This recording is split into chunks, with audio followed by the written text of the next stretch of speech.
You go ahead and start rolling. This time, I'll explain what's happening. Am I talking in the microphone? Yeah. So, I'm blindfolded because Aaron has a surprise guest. He's going to give me a riddle, see if I can guess who it is. These riddles are normally pretty tough.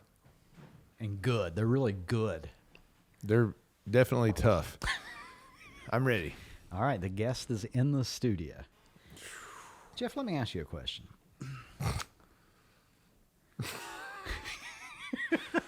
Yeah. Here's a riddle for you. Mm-hmm.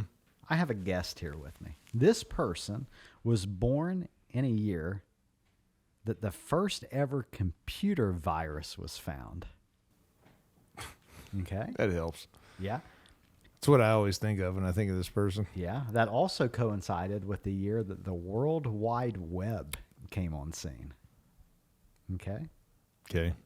This person shares a birth year with two of my favorite artists, Adele and Beyonce. Okay? Starting to get an age there. Starting to get an idea. I may be 3 years older than this person, but I certainly can't reach their heights. That's it? I'm giving you a minute to piece it together. What information you got so far? That they're about 35 and maybe tall or live somewhere in a high altitude. Okay. All right. Are we right so far? Yep, we're right so far. Let me tell you about where this person lives. Okay. This person lives in a city that hosts the first and only museum dedicated to ventriloquism. Nope, don't know that one. That could be on Mars for all I know. I'm not really hot on the ventriloquism game. Really? Haven't visited that one. Yeah. Hope not to. Yeah. No offense. Has the guest yet? Has the guest ever? Don't answer. Just head shake. Nope. They've not been there either. Oh, that's shocking. But you may be to the home of the birthplace of none other than acclaimed director Steven Spielberg. I don't know where he's born. That's okay. Listen, this city may not be royalty, but what is a king without his wife? Well, that helps. I think I got it. If you want to catch a game in this city and you get got hungry, it. Why do you keep going? you may look to the sky for a bowl of their favorite food. See, you take it too far. I knew it was Cincinnati. Okay. That's got to be 35 and tall. It's got to be Phillip Misiti. Phillip Misiti. Got it right. That's got it right. Come on. I had it. I got that. What's up, brother? How you doing? How you Good doing? to see you, man. Good. Thanks Yeah, for you coming too. down. You too. Absolutely. Yeah. I was trying to see how vague or how subtle the questions would be before you get it. Before it be too much. Before we go too far. I say they get aggressively easy. Yeah. At 35 and tall, that was going to be my guess. I was already locked in. I was also Yeah. thinking of similar. I was trying to think of who else might be kind of fitting in that. That was just aside my from the first city. instinct. Yeah. Okay. How tall are you? In these shoes, 6'3", maybe 6'4", something Same. like that. I thought he was taller than me. He's not. I'm 6'3". As well. Look at your guns just popping you know, out of that it's shirt. the shirt you guys gave. This is not a tailored shirt, just so you know. This is I've not done 6'3", about nothing to this. 215 of sheer muscle. 215 is actually about right. Yeah, gosh, you just must cash in at the carnivals, right? Oh, Or this at the, guy lives at the county at fairs. the county fairs. Yeah. On Tony Burch's episode a few weeks back, I really whiffed hard. Oh no, in the wrong way. He's a big fella. Yeah. Not big, like just strong and huge and tall and everything. He's like 6'5", 250. Yeah. I'm gonna take a guess here. Like a guy at a circus. I'm gonna say you are 6'2", 2. You're pretty fit. Thank you. Thank you. Don't cut that. 6'2", 212. Wow. No. I'm 6'4" and 250 pounds. Well, here's your stuffed animal. Thank you. Gulp. Yeah, 6'4". Yeah. Jeff put Carries it well. I'll tell you put him what. at 5'8", 130. I had him at like 6'2", 220. You got to be conservative. with the 6'3", weight. maybe Yeah. I said. I don't know. I didn't know he was quite that tall. Mm-hmm. But that dude, yeah, you guys, you know what? We should get you in sort of a pay-per-view bout. Just yeah. That would be the Do fight something. of the company, maybe. I'm trying to think of some others that'd be involved in that. Yeah. You know, David Job would say that he could beat Yeah. both of you up at the same time, but that's Dave. You know, David says those things. he's got a lot of confidence. You know, which I like about him. Yeah. Yesterday, Zach Wellman walked into the back of the operations area, and Chris Atkins and I was at the door. And I looked at Chris. I was feeling feisty. I looked at Chris and I said, "Why don't we just go back there and wear him out?" You know. And Chris said, "I don't think we could." So Zach comes out, and I tell him, because I'm not going to talk behind his back. I said, "I just told Chris, me and him ought to go back there and just wear you out." And you know what he said? He looked me right in the eye and said this. You couldn't. He said, "You better hit me hard." I was gonna You say, couldn't hit him hard enough. yeah. Zach was the other one I was thinking about that. Yeah, I'd have some trouble with. That'd be Yeah. tough. Yeah. If he gave you one free shot with a bat, I'm not so sure you could put him down Yeah. enough to. He would just get mad and kill you. Brandon Stacy said that he saw Zach get in a physical altercation years and years and years ago when they were way younger.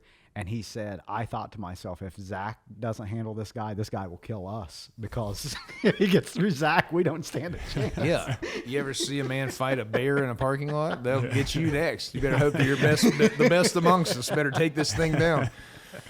I wanted to give a quick shout out to Kristen Dalton and the Eau Claire crew. Okay. Shelby, Tyler. I said I would because I texted him right before this started. Didn't forget. Back to your regular programming. Man of your word. That's great. Yeah. That's right. I do want to clarify Spielberg. He was, I think, technically an East Sider of Cincinnati. You know, if we're gonna break that, you are. There's no question there. It's probably on Wikipedia and all the whole thing. But Here's a fun fact I didn't work in. Spielberg, it was listed there. Get this, see if you guys were aware of this. Do you know what the original name of the city of Cincinnati was? before Cincinnati. Yeah. I know all the nicknames. It changed in 1790. Before that, it was called Losantiville, Sosantiville. I've seen that 100 times. Man, I should have. Yeah. Wow. It was named after Lucius Cincinnatus, Wow. the Roman. But now, That's a coincidence because the same number of people that know that fact are the exact same number of people that actually care. Okay. Well, we could talk about more ox if you wanted. Anyways. You got a point there. It's fair. Phillip, welcome into the podcast. This is awesome, guys. Thanks for having me. Yeah, This thanks is for great. coming This down. is fantastic. Thank you. Yeah, this is great. So tell us this. Introduce yourself, who you are, where you're from, who you work with, all those things. First of all, it's great to be back in West Virginia. I really, really mean that. Every time we go to a conference and see other West Virginia people from the offices, I'm just like, it's just so nice to be around West Virginia people again. For those who don't know, I'm originally from Beckley. And I actually did listen to the Beckley podcast. I listened with Megan. It was just great to hear her and just all that. So anyways, it's great to be here for that. But Cincinnati, I work with Emily and Chloe there, and then also provide the support for the Dayton office with Fury, Jamaica, and Nina. Awesome. So when you say Emily she works in our Cincinnati office, is that right? She does. Yes, she does. Yep. We picked her up a couple of years ago. She was a good find. Okay, just probably off Indeed or something. Very you satisfied. Just through the grapevine. Oh, you know how it knew goes. Her. We did. Okay, you guys knew her. So. Wouldn't that be funny? It's your wife. I'm going to spoil the joke, but what if you told her, like, hey, I saw an Indeed post. You should check this out. I want you to go through the process. The other job opportunities jokes, they are endless in the office. Yeah. They're plentiful. Yes, Emily is my wife. She does an excellent job, though. I think a lot of people seem to like her, at least tell me that to my face. So that's she's awesome. One of my favorite people in the company. She's always, anytime that I'm at a meeting that Emily's at, I always try to find her because her sense of humor, my sense of humor align. We always kind of have a good joke. And she, back when I worked on the nursing side more in the company, she'd call every once in a while with a real interesting nursing story. Not so much a question. It was just more like, I want a shared experience with you on this. Really? That's cool. I didn't know that. Yeah. To be honest, I've never really had that much conversation with her. I like her a lot, and I know that her work is excellent, but I've never gotten to know her all that well, which it stinks. I wish I had, but I haven't. But that's neat that you have that experience. Emily, come on. Actually, Phillip, get up. Emily, no, she's lovely. She it's great with her because she still brings the floor nurse mentality to the office, and that thick skin kind of, and also it's kind of and I say this pretty seriously, the West Side Cincinnati sort of mentality of the short tempered kind of stuff that you grow to enjoy, I should say. But it's very refreshing in the office. She's wonderful. You guys have a great team there. You got to fill me in on this west side versus Yeah, it's east kind of a side. thing. Oh, I know. yeah. I don't want to make it really is sort of Just a different culture? thing. I would say the culture. Different- Yeah, You're saying people are snappier, a little bit more yeah, aggressive. a little bit shorter. Yeah, if you can imagine like a, I don't know, more impatient. I would imagine. I got to be careful about what I say. We can cut stuff, Absolutely. right? I think so. Yeah. No, but Emily can't hear any of this. If you're saying it, it must be a known fact up there. I've never known this before. and it could be maybe just a known fact just to the west side. Maybe that's the thing. You guys are like New Yorkers, and the east side's like well, hillbillies. Like I us don't or want to. something. Yeah. I was actually thinking of New York, but west side. I think we are more of the, fast paced. Yeah. And East Sider is much more laid back, a little bit more money over there too. But it's also too, there's only one way in, one way. Well, a couple ways in, a couple ways out of the West Side. Whereas East Side, it's sort of a hodgepodge. So everyone knows each other on the West Side. So it's a very much more intimate kind of vibe, much more suburban, much more just deeper rooted for I sure. did not know that. Yep, Just learned yep. something there. Yep. So it's like, Very much so. What do you think about this, Cleveland? That's You why know I what? wore it. I did, man. I did. How about that? Gosh, that's so funny. I saw you change your shirt when you came back in, and I just was like, I was zoned into getting ready to walk in. Wasn't not even paying attention. Yeah. Are you a Bengals fan? So I'm pretty much all in on Bengals now. But however, my dad and my brother were season Browns season ticket holders for the Browns for several years. Yeah. Still big Browns fans. We go back and forth all the time. They should become season ticket holders again because we're winning now. So, yeah, So I know. now's the I know. time. Get back in. I know. Dad buys ticket packets for me to come to Cincinnati. He'll watch the teams that he likes, and of course the Browns, and then occasionally the game with me. And so and it's easier driving Cleveland. If you or your brother's ever not able to go with him, tell him I'm a great travel buddy. Hey. We love going up there. He's never met a stranger. He would love it. What's your dad's name? Larry. Larry. Just me and you, buddy. We can go up to Cleveland. There's things to do there. There's a zoo. We'll go to just me and Larry at the zoo. That's right. You can't just go up for the game. There's things you got to do things. Yeah. The zoo. I don't know. Anytime we go up to Cleveland, we basically just go. Is that what you would do? You go to a nice city, tons of entertainment, Do not dining disparage. options. I want to go to the zoo. Do not disparage the local. Cincinnati has a beautiful zoo and botanical Every garden. city has a zoo. They do. Huntington doesn't. Well, it's not that big of a But in West city. Virginia. I bet there's not a single zoo in West Virginia. I was going to say, I don't believe there is. Charleston is definitely not. Not after Tiger King. Yeah. Hey, so Somebody's backyard. So There's probably one of those kinds of zoos. yeah. I would like to see what they got in that place, by the way. I don't mean this disparagingly. We've made it clear on here. I am not a resident of the state of West Virginia. I'm just going on the record saying that. But as a foreign exchange student that comes to America, you kind of hope that you're going to get maybe San Francisco, maybe New York, maybe Chicago, some of the places you hear about when you're, say, over in a country where you're going to do a foreign exchange. Do you? I think. Okay. I would think. Well, my guess is that none of them was like Ironton, Ohio. No, I don't think you have any idea what you're talking about. Right I'm now. just saying, if I'm in the foreign exchange student program and I live in Portugal, I'm thinking, come on, let's LA. Come on, let it be LA. Probably not Right? Hurricane, West Virginia. Probably. Yeah. So, and that's what I'm saying. Imagine a tiger or a lion, and they're like, all right, they said they're sending me to America. Come on, Brooklyn Zoo, please. Let me get the San Diego Zoo. You roll into the St. Albans Zoo, and you're like, oh, no, not the St. Albans Drew Zoo. the short straw. You've been working on that bit for a while. He actually Polishing practiced up. it with me in here before I walked in. He's like, I Right. got this thing. I've been really working on it. Yeah. In front of the mirror last night. Maybe at the St. Albans Zoo, you're the main attraction. You're the biggest thing yeah, there. yeah, Yeah, everything else is farm animals. I don't know. I'm just saying. We had a foreign exchange student at our school. I've said very small school, very farm-based community. And I always thought, man, I don't know what this kid signed up for, but I bet when he got here, he was like, oh, no. They should put a zoo somewhere around West Virginia. It didn't have to be that fancy because of the lack of options. I bet a lot of people go to it. If it was Charleston, probably be a prime spot just because it's centrally located. But I imagine the climate would pose some issues. Although Cincinnati, it has its cold days, so I don't know. How much different could it Columbus be? too. Columbus has got some cold days, and they've got a great. I went to the Milwaukee Zoo one time. Oh, That's yeah. a true story. And it's a beautiful zoo, and I think it's It's a true story. I was about to call BS on that one. Yeah, I believe you. There is. After In the fact, St. Albans I Zoo. would have bet on it, seeing how that was your first instinct in Cleveland. Danielle is going to be so hurt when she loves going to zoos when we visit new cities. Interesting. It's a Christmas present idea. Here we You're go. going to have to recant all of this. I've got nothing against zoos, Danielle.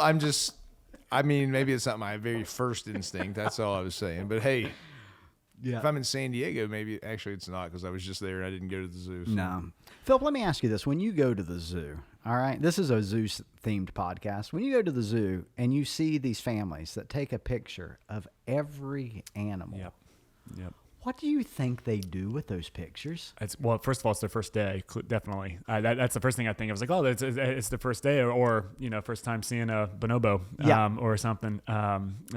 We are Zoo members. We go all the time, but this is a regular. Yeah. This is actually. I'm glad you guys brought me on the podcast. This is your wheelhouse. You are preaching to the choir. It's the first day. It's got to be, and you better be spending several hours there, I'm sure, because you're. My son racking up went that- to the zoo last year with his classmates. True story. And true story. And he mentioned, my son observed this. He said this other kid took a picture of every animal and sent it to his mom. And I said, buddy, let me ask you a question. What do you think his mom did with those pictures? And he said, Deleted them. I guess looked at it and said, wow, look at that turtle. Right. I know what people do when they take a picture of every animal, they put it on Facebook and they never look at it again. Yeah. Man. Yeah. That's definitely the answer. Yep. Cincinnati Zoo, though, is a good zoo. It really is. And honestly, Famous zoo. They got Fiona the hippo. Yeah, that's right. Yeah, a lot of birds actually at Cincinnati Zoo. I was talking about Columbus Zoo though. Since I'm glad, I want to spend 30 more minutes on this if you guys don't mind.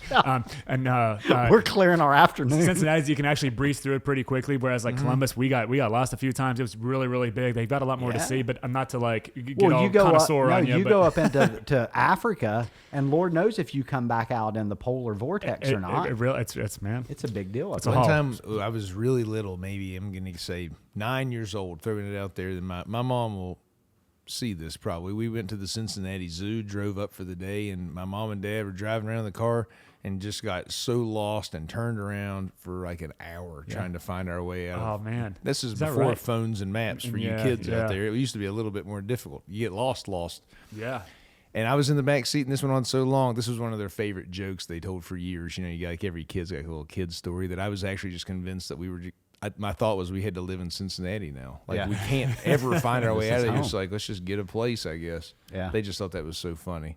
Hope you remember that, Mom. Yeah, it's gotten a lot better. I promise. So you have to go back. My brother. It's up around Xavier, right? Like It's down the streets, more so near UC, but UC and Xavier are Oh, it pretty is close to each UC. other. Yeah, so Okay. like the Clifton area. well, see, that's why I was lost. I was probably around there, Xavier. there you go. Yeah. You were in Newport. yeah. At the aquarium, actually, you weren't even at the zoo. Yeah. Let these animals outside. America's only indoor zoo. My brother, as a child, was at the zoo and embarrassed my parents. Saw a group of Amish folks there and yelled at my parents across the little walkway and said, "Look, pilgrims!" Yeah. Now that's not good. That wasn't good. My brother did Aren't that. you Amish yourself? No. Being from Ohio, there's a lot of Amish folks around there. There we go. It's not true. Why didn't you ask Philip that? He's from Beckley. I've been following along. Where's your head at?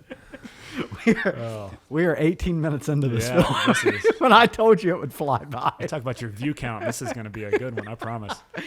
If we listen tag count. hashtag zoo on this, Yeah. our listeners are going to explode. Get a sponsorship from the zoo. Jack Hanna's going to pick it up. Cincinnati Zoo and Botanical Garden, is that? I believe that's the formal name. Of course, yeah. I believe that's the. Cincinnati Zoo and Botanical Garden. We're always looking for community partners, and here at the VCG Experience, we pride ourselves in associating with like-minded folks who want to create a better tomorrow.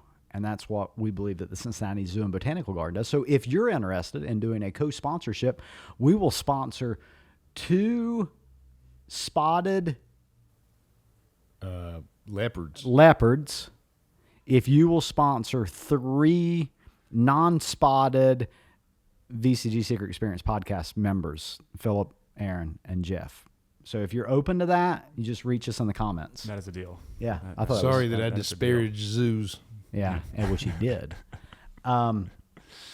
Phillip, so tell us a little bit about your time at Village Caregiving. How long have you been here, and how did you get to Village Caregiving? So I just actually hit my 3-year mark. Happy birthday! Today is the last week, so it would have been last week. Nice little thank you card from the ops team, actually. I don't think your signature was on there, but hey, that's signature's on all of them. But I handwrote the card. Yeah. I did order. 3 years. 3 years. So I do know Matt Walker. I've known him for a long time. They had so much success in Columbus office. Obviously, they decided to expand to another large market, and he got a hold of me and said, "I've gone through the 100 other people that I know in Cincinnati. You're the last one. Yeah. Do you happen to be interested, maybe, in just listening to me, just talk about the job?" So, after some other conversations and then getting with some other guys with the home office, it ended up being a good fit for me, and I've been there ever since. What was your background in before you came to Village Caregiving? I'll call it operations heavy. Okay. I came from project management and commercial real estate, so more like commercial housing. Worked a lot with, again, just sort of project management as it related to renovations for commercial properties. Then before that, I worked in basically a service department of a massive Cincinnati-based refreshment service company. So vending machines, coffee service. It was Cincinnati, Dayton, in Columbus, and it was kind of over a mini operations team for the service departments, which was great. Ran the rec center, or I was manager of the rec center here in Marshall during my school, and ran a gym for a little bit in Cincinnati. Always been operations, yeah. I got you. Cool. Yeah. So you come over to Village Caregiving. You start the office, it gets going. You start adding some staff. You had mentioned that Chloe is on the team. Emily's on the team. You guys have such a cool office vibe in Cincinnati. It's one of our favorite offices to go to. It's such Chloe's been on the podcast. Wonderful. Great sense of humor. She's awesome. Excellent at what she does. It's always a great place to go visit. You work with your wife. That's I do that as well.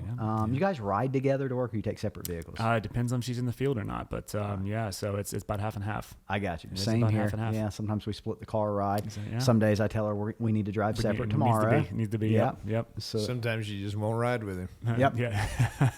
True. Has that ever happened? You go in an argument and she just won't come? No, You guys don't ever argue, do you? No, we did have a spirited debate the other night about chicken. That I can't bring up because it's... But that wouldn't keep you from riding to work. No. Yeah. No, not at gas prices being what they are. Jeez. No. But, one of the best stories ever told on this podcast included Phillip. You remember this story? It did. Have you ever listened to that? I have not. This is Chloe's had podcast about how you went and recruited her. Oh, yeah. Yeah. So she told me she mentioned this. That was a baller move, dude. You just walked Felt pretty good walking in. Yeah. Walked right in there. How many times do you get to do that? I've always. Yeah. Yeah. So obviously I knew exactly where she worked and the location. And I was very cool with her boss at the time. And so I was kind of trying to pose it as like a pop in and say hello. And I wasn't again trying to be sneaky. And honestly, I didn't know how else to approach it other than, hey, listen, just in case you're interested, here's some literature. Love to chat with you more. The next day we talked and we kept it moving for a few weeks, and here we are. And it ended up being just an amazing fit, and she's just a I great added person. to the story that you kicked the door. You didn't even use Just the door handle. heel You to kicked it open. That's the police report does not say that, though. Yeah. I'm maintaining my innocence on that.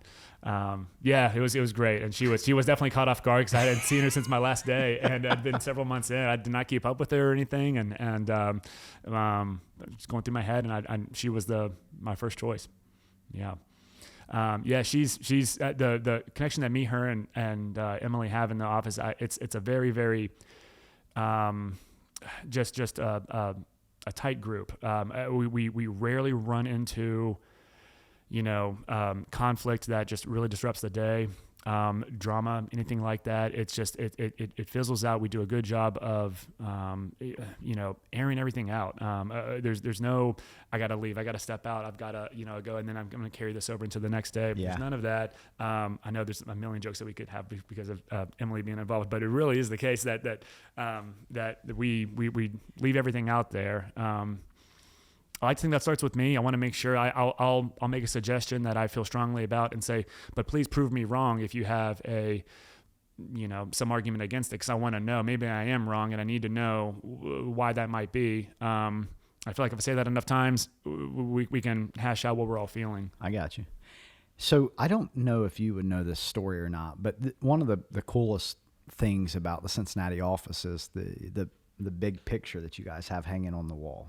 What is that a picture of? It's huge, but I don't know the measurements on this thing. It's massive. It is big. I did not pick the dimensions, but I like it. I think it's very, very good. Yeah. And in every Zoom, check it out next time. If you just, if I'm in my office for the next Zoom, just it's usually it'll be on my left. Is it dartboard? Take it out. No, so I do have the dartboard. Yeah, we have the dartboard, and then we have a nice little Cincinnati map that we've just more so for show. But the picture is of a client and the bottom line is this veteran that we have in Kentucky.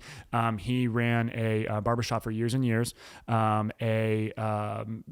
Somebody did a painting of him at this barbershop. It's just him on the porch of the barbershop, very low key, just relaxing and just kind of waiting for the next customer. Does a painting, puts it up in some bar in Hyde Park, in the Hyde Park area of Cincinnati. He doesn't think anything of it. Great. This was years and years and years ago. Hold on. Didn't they offer to sell I'm sorry. Originally, the artist offered to sell it to him, or maybe to the bar. I can't quite remember. Now I'm drawing like Emily spearheaded this project, so you can clear how many. Yeah. Emily, get in here, please. We wasting enough time. But anyway, so they stumbled upon the painting and the bar. We were able to get it copied, and we did it. We basically copied it twice onto I'm not sure what you'd call it, the medium that we have. It's a print. Yeah, it's like a canvas. Yeah. And gave one to him, and I actually talked to him 2 weeks ago. He still has it up. He absolutely loves it. He's actually unfortunately not doing too well, but and then we kept a copy for the office too. And it's just cool fantastic. Yeah. And he was and we also have the newspaper that this was in. So we have that newspaper. It's in our cabinet, which actually we should have showed you. It's a true newspaper that it was the portrait and everything from the original one. It's just great. Yeah. So it's nice to kind of have a little something special there. It's always, so a couple of weeks ago, I was down at our Bowling Green office for their grand opening. And, I get a chance. They had several clients that came in for the grand opening, and I end up out on this little kind of stone fence wall area sitting with a client. She couldn't make it all the way over, and she's sitting under a shade tree. And I went over and was talking to her for a few minutes about her story. She was from Anchorage, Alaska. Her son pastors a church in the area, and she ended up moving there, and life kind of happened while she was there.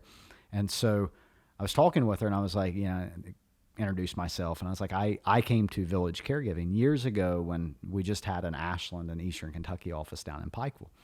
And there was always this hope and dream of getting into Lexington, getting into Bowling Green, going towards Nashville. And now to meet a client, 4 or 5 years later, that we're actually taking care of, we're able to keep in their home and provide these services, introduce them to a quality caregiver. And I was kind of talking to her about that story, and I got to hear her story and how she ended up there. And then I leave there and drive to Cincinnati, and there's this big, beautiful artwork hanging there of this gentleman in this barber shop. And I ask the story, and they tell me the story of how this came about, and they found it and made a duplicate of it and stuff.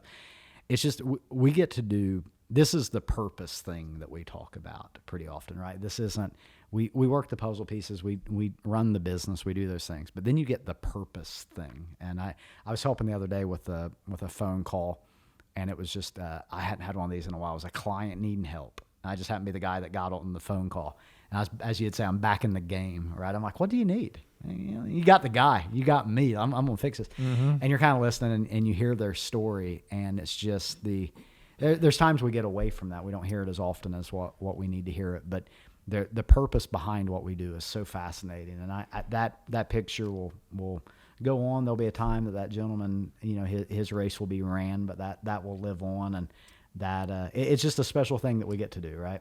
Yeah, it's funny you say that. I've often kind of had thoughts about, we're going to get really deep here, like the immortalization of certain things and sort of, when is the last time that somebody's going to say your name, for example? Right. Maybe 100 years from now, great grandpa Aaron or something. I mean, there will be a last time when somebody, where your name has been said for the last time, most likely. And this was kind of a moment where, we have no reason to take that picture down if he, moves on tomorrow, and we like to think that, on some level that his the personality and all of our past conversations and everything will still be right there with us at all times, regardless of what happens to him. So yeah, it's Sure. very special. It is really nice, and that's been it's really funny. All of the client visits that I've had, there's no way that I can have those experiences in any of my previous positions Right. that I've done. I mean, that's for sure. I've been, in personal lives and stuff, but nothing to this degree. And it's something I'd like to actually hear how you guys would describe that, if it is even a selling point to future admins, whether they be EDs or DOs, if that's even a part of it, because it should be. It's tough to sell, I think, unless you actually have done it before, or experienced that kind of. Yeah, in the interview process, when we meet new directors, and we're talking with potential candidates, and we get into the why, we do a lot of research and a lot of industry studies on how to attract talent and keep talent, right? And the why behind what we do, right? We can teach people how to do it, but what the why and the purpose of life type stuff, that is something that if you're a person that is looking for an opportunity to truly impact a life, that I can go home today and know, because I did A, this person was able to do B and C, and this all worked out together. It's what led me into nursing, right? I mean, it's just not everyone in the departments are clinical, but for me, it checks that box. It is the frustrating days, the challenging days, the days where you're just kind of like, man, I'm really moving through quicksand here to even make a foot of progress. Then you get a call like that, or you sit in Bowling Green and you meet that nice lady, or you hear the story of the barber and we find the picture for him. It's hard to translate because it can sound hokey or a selling point, but man, it makes all the other stuff well worth it. I have a lot of fun doing what I do. I don't have any regrets doing it, but that part of it is just, I can't adequately describe the impact that has on me. Yeah, I agree. I agree completely. The conference in our last conference at the Greenbrier, which was my first conference. I forgot, it was during one of the presentations, and maybe it was just closing remarks. But you had actually said you'd called on all the offices there. Somebody yell out a client's name, or somebody yell out something. I think maybe Clarksburg office yells out somebody's name, or I'm not sure. All kinds of HIPAA stuff there. No, but you'd said that, and you said, okay, well, Mr. Smith or whoever. There's a really good chance that because of the impact that you've had in that area, or that if that office didn't exist, that person might not be able to have the care that he needs every week, especially in more areas like maybe West Virginia's or Indiana right now, southeastern Indiana, which we're getting ready to open our Batesville office. We've served that area for as long as I've been there. That was where we got our main start. They only have in southeastern, from all the way up to Batesville, from Lawrenceburg, 2 other companies that I know of right now. I have Googled it twice a month for the past, I don't know how long. The VA is telling me the same thing. They don't have anybody there. We are the last resort. And it does feel good. I can hang my hat on a lot of those exact situations where, okay, today was a mess. It didn't feel like I made much progress. However, there was 150 hours today that were worked in this one cluster that might not have been worked. Might not have been, those clients might not have had help, and it does feel really good. I do have to go back to that though and remind myself of that, because some days can feel like a lack of work. I can check all the boxes and it's kind of troublesome, but I'm glad you touched on that. That's a really good point. And it's tough until you actually do it to know that feeling, which is really tricky to sell to candidates and things like that. I imagine your perspective is pretty wild on that when you start in Barboursville, West Virginia, just trying to take care of people around the house, and then you're seeing care in Cheyenne, Wyoming, where we're providing care for people that you may never meet. And yeah, it is. And really kind of the point of that was to illustrate how the success of an office like Cincinnati is what makes it possible to go to the next state, which maybe that's Iowa, Illinois, Wisconsin, whatever the next place is. And somewhere in rural Iowa, there's a gentleman or a lady just like that without us being there, they wouldn't get care. It's not like they would just call somebody else. It just wouldn't happen. And this isn't make-believe stuff. This is real-life stuff. And because the Iowan office exists and we're now serving rural Iowa, pick a place we're just not even there yet. I don't know, Colorado, right? Somebody there right now that's not going to be able to get service unless we get there to do it. And really, it's what I think keeps us all connected as a team, one family, one company. It's easy sometimes because we're pretty spread out to feel like you're on an island. So I try to make it really clear that it's just that isn't how it is. If we don't have success in all these offices, I can 100% promise you we're not going to have the funds to go expand the territory and go other places. It's just not going to happen. Yeah. So that's what literally Phillip's success is what makes it possible to go do it in Idaho. It doesn't exist any other way. Yeah. And that's a really cool thing that makes it like we're all doing this together, and there's a huge purpose to it, yes. Yeah. Jeff, let me ask you a question. I don't know if you know this or not, but Phillip and I, on Wednesdays, we do a podcast where I didn't know that. Yeah, it's something that we've done for a long time. And sometimes he comes to my house, sometimes I go to his. But we do it kind of like with what me and Tori do, but we do like a Business Insider podcast where folks reach out to us and ask us business questions, professional based questions. Do you have any questions that you would like Phillip and I to answer? Any from the readers or anything? I do. Okay. Yeah. You ready for this? This is a good one for you guys, right? Yeah. Oh, yeah.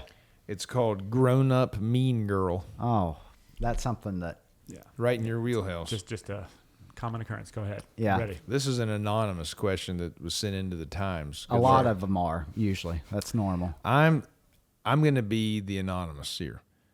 I'm the general manager at my family business. Problem number one. I have no formal management training, but believe in working with my employees to encourage productivity and leading by example. Okay. Unfortunately, I'm also non-confrontational. I have 3 managers below me, and one of them tends to gossip, embellish, and exaggerate for dramatic effect regarding employee interactions. Sometimes it feels as though she is doing it to get me riled up. And other times it is as if she's trying to play the employees against each other. We all fell for it in the beginning. Yeah. But as more employees started to get the facts, we figured out what's happening and started asking each other questions about what was actually said rather than jumping to conclusions and becoming emotional. Good. Having a manager who is creating drama and playing peculiar games of deceit and lies is not good. That's a hot take there for me as anonymous. Not good. Yeah. Not good. I have to do something about this unhealthy behavior since it is affecting everyone on an emotional level, and it is just so ridiculous. Yeah. She is an exceptional worker and very good at her job, and I'd hate to lose her, but am unsure if a conversation will actually change anything or worse, cause her to quit. How would you approach this situation? Ohio Business Insider Podcast. Absolutely. I'm glad you asked. Phillip and Aaron. If I had a nickel. for every Yeah. time. I mean, We get this the is mean just- girl question all the time. This is almost a template of a scenario. It's Phillip, why don't you go ahead and give our standard answer, and I'll see if that aligns with what I usually say. See, I feel like we just talked about this last week, Aaron. Yeah. I mean, this is just a Well, when Susie called in, yeah, that's exactly what I was thinking about. So the avoidance of I feel like I've convinced Jeff. At I this have a point, hard time with confrontation. Yeah. So Didn't you hear me? The confrontation that is the key factor there. It sounds like she's never going to know until she approaches the person. This seems like a simple ask somebody else and hope for the best. I hope somebody else is going to work out the problem for me rather than me, addressing it head on. For her to have 3 managers underneath her, I'm sorry. yeah, That's what I she's heard. the general That- yeah, manager. She yeah. has 3 managers that report to her, one of which is the problem. Sure. one, if not of many private conversations, most likely needs to occur to this problem manager to explain the situation and tease out exactly what this general manager's issues are with her. I think there's a lot of subtle details to that, but that would be my initial. In the book Good to Great, they ask when it's time to get someone off the bus, when you got the wrong person in the wrong seat, right? And the two questions asked is, if this person was applying for this job today, knowing what you know, would you hire them? The answer is going to be no. 2 is, if this person let you know they were leaving today, would you be relieved or shocked? The answer sounds like it would be somewhat of a relief. It also says in the book that the number one reason why people don't make a decision to love someone enough to let them go out of a position that's not a good fit for them is not so much that we worry about how Susie here would take the news. We worry about how inconvenient it'd be for us to solve the gap that Susie would leave. I would argue that she's not good at her job. She may be good at certain tasks in the job, and because of that, she's reliable, makes my life easier. But if she was good at her job, which is being a manager, she would be a person that could be task-oriented, could solve problems without creating more messes. She is good at parts of her job, but she is not good at her job. And as a result of that, they need to make a decision that if this woman is going to ruin the culture of our business and everyone is on eggshells to come in because of the chaos that she's going to create, we're going to love her enough to help her find a place that's going to fit better for her. But it's not going to be here. Wow. I mean, I do usually defer to Aaron in these situations. Again, being on the weekly basis, he usually is the go-to, but he put the pressure on me today. So wow. Okay. Good job. That's a good podcast you guys have. Yeah, it's huge. Let me it's a side income. It's good. boil this down. So a lot of times, you probably hear this sometimes from your colleagues. Maybe I'm just being paranoid. I would suspect you might. We have 2 core values at our company, and I'll be criticized. Probably, I mean, I've heard it a couple times, but sometimes I may not hear it, that they're just too simplified. And that can be true. And some situations call for a lot of nuance. So the 2 values are use common sense and do the right thing. And I'll say you can boil that down to a lot more situations than you might think. And it doesn't take, for me anyways, good to great or a whole lot of analysis or asking myself questions about what I would do if they were to be hired again or leave. That's pretty common sense. I need to have a conversation with this person and say, you're an excellent performer, but the culture is more important than making a buck in the short term, and you can't keep doing this, or you just can't work here. And I'll love you, and you'll go get a job somewhere else, and I'll help you, but you can't do it here. And the right thing is to not let all the other employees that work for you have their feelings trampled upon by this person that's being deceitful about it. You know what the right thing. I don't have to ask myself how I feel about it. That's right and wrong. Yeah. It's pretty freaking simple, and it applies to a lot more things than you think, just like that. And I don't care how good she is at her job. If it's going to lose you some money, you're not playing a game where you are a serious company that's going to have a culture that's going to last more than a year, because everybody else is going to lose faith and confidence in you and stuff too. You just can't let that stuff go on. You can't go around asking everyone, hey, what did Susie say? Now we're just playing her game. It's an honest, kind, fair conversation, and then do the right thing with it. Pretty simple. I call it turning the lights on. I just turn the lights on in the room and be like, all right, we know what's going on here. We're all sitting here together. We've all been talking about it for 6 months. Let's just get this out in the open. And she's either going to handle that or not, but we're not going to do that another day. Phillip, let me ask you a question.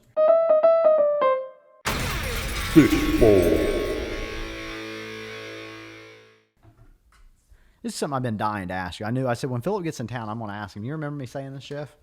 Nope. I said the other day. Maybe he did. Yeah. I said the other day, do you think Phillip thinks that licking the envelope is gross? You remember me saying this? Is that what that says? Yeah. Do you think it's weird or gross to lick envelopes? I don't remember having this thought. Okay. Do you think it's weird or gross to lick envelopes? I'd love for the 3 of us to write down the answer, and then that way it's unbiased. But and reveal at the same time.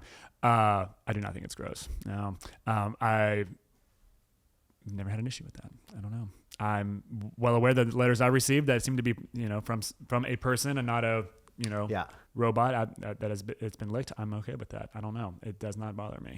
Although it does not bother me. It is something. I don't know why I'm about to say this part. Although it does not bother me. Yeah. It bothers me. It is something I would prefer to do in private. Lick an envelope in private? I'm not going to stand Close the in an door open first before- room with 6 people and lick this envelope. You got on an this. envelope? Turn the lights off. No. I know what we're doing on Eat the Whole Watermelon next time. Yeah. But I will say this: if I'm giving you a card and I want to seal it, if I'm not going to be able to wait to give it to you until it's dry, I'm not. I'm just that's tucking fair. it. Yeah, That's I'm fair. not handing you this wet envelope. How about At you, that point, I Jeff? probably wouldn't steal it. I will. I will. Now, if it's a birthday party, if it's a relative, if it's somebody that I am not mailing it to, Yeah. I will not be licking anything. Yeah. And that's not out of something germ related or a thing of mine. I'm going to be slipping it, do the whole slip move. Yeah, the tuck. Yeah, the tuck. How about you, Jeff? You lathering that thing up? The 5 envelopes you mailed today, Jeff. What did you do? Go, hurry now. I lick them all. Doesn't bother me a bit. Use your dog. Someone must have said that it was just kind of weird or gross that this day and age we're still licking an envelope. Probably a COVID era thought. Yeah. Right? But no, I lick them. You know what's really gross is every once in a while you've been trying to get some mail out while you're munching on like a granola bar. You lick it, man. it's got like a couple of little pieces of food on it. That's really disgusting. I have enough sense at that point that I'd use a different envelope. I got you. Well, that's fair. But have you ever had that happen? You've You've been licking an envelope and see a little bit of food on it? Oh, you've never had it happen. I'm not huh? gonna. I'm really high up on my pedestal now. I'm sorry. I'm not gonna. How often do you think you're? I mean, obviously your job's different than mine. I don't mail enough stuff that my food interacts with my envelopes. I mail a lot. Yeah, you running the North Pole over there? How many letters you sending I'm gonna out? send some messy envelopes when I get home. This is gonna be Hey, great. I've already Thank you for admitted- my time at the podcast. I've already admitted that I don't wash my jeans, but every month or two, Yeah. every once in a blue moon, I'll be licking an envelope and have a little morsel of like a tiny speck of food get on the envelope. It's disgusting. His immune system's rock solid. Man, There's gosh. nothing getting this I'm guy just down. saying I'm kind of gross, and Yeah. I'm sorry. Yeah. It is pretty bad though. I don't send it though. I mean, maybe I've sent one before. But normally I wouldn't send it. Just ignorance is bliss. Close that thing. Put it in the mailbox. You're good. That's Depends the who le- it's going to. Yeah. One of you guys, Depends who it's I'd going use a to. different envelope. Somebody you're mad at. Well, guys, I cannot believe that it's over so quickly. This brings us to the end of this episode. How many minutes does it feel like you've been doing this? Unfortunately, I've been looking at your phone. It always goes by fast. I have been. No, but I believe it too. Yeah. Last week, Tori guessed 15, and we were at 40. Yeah. Yeah. Wow. Yeah, I believe it. She said it was my jokes that made it feel so light. I was like, well, What do you think about that? As long, I'll be honest. If you had come in with, if I was ushered in with Cheetah instead of the, I would have, second guessed what kind of podcast this was. How's that look? Yeah, that would have been We're If you- serious, but we're did you get that? sassy. Yeah. Did you get that at the St. Albans Zoo? yeah. I got it from you. Where did you get this? We ordered it. Yeah, that was Good job. harder to come by than you'd think. Well, Yeah. guys, we end all of these with a cheers. So, Phil, Hey, yeah. I don't Hey, have a mug. Thank you Yeah. so much. This is man. fantastic. Cheers, Phil. Thank you, buddy. Thank you so much, guys. Enjoyed it. Yeah, absolutely. All right.